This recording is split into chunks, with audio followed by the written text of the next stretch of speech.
السلام عليكم ورحمة الله وبركاته. طفلت شحالكم ياك لاباس ياك بخير؟ نتمنى من الله دائما تكونوا بأحسن الأحوال. يا مرحبا بكم وسهلا في قناتكم وقناتي، ومرحبا بكم في فيديو جديد. عندي لكم اليوم وصفة اللي هما مكعبات النظارة. مكعبات النظارة لشد البشرة وكيعالجوا مشاكل اللي كتعرض لها، جميع المشاكل اللي كتعرض لها البشرة ديالنا. هاد المكعبات عندهم ياسر من الفوائد والمنافع والفيتامينات لبشرتنا.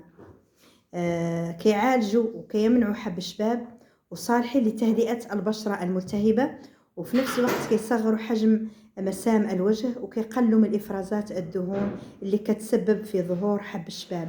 كيعالجوا وكيقلوا من علامات الشيخوخة والتجاعيد، يخلوا بشرتنا مشدودة ومشرقة وناعمة، ويمنعوا الترهلات.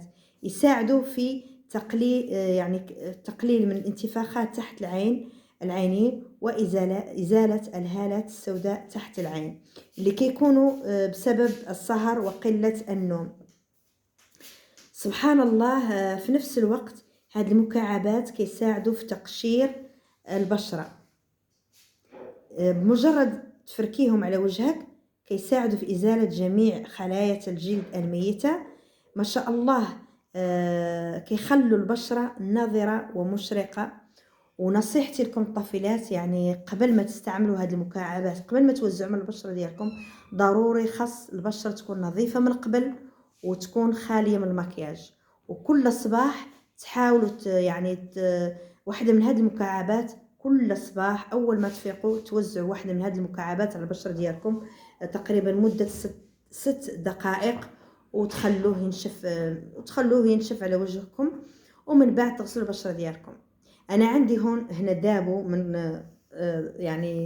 اليوم عندنا الجو سخون والمكعبات ذابوا.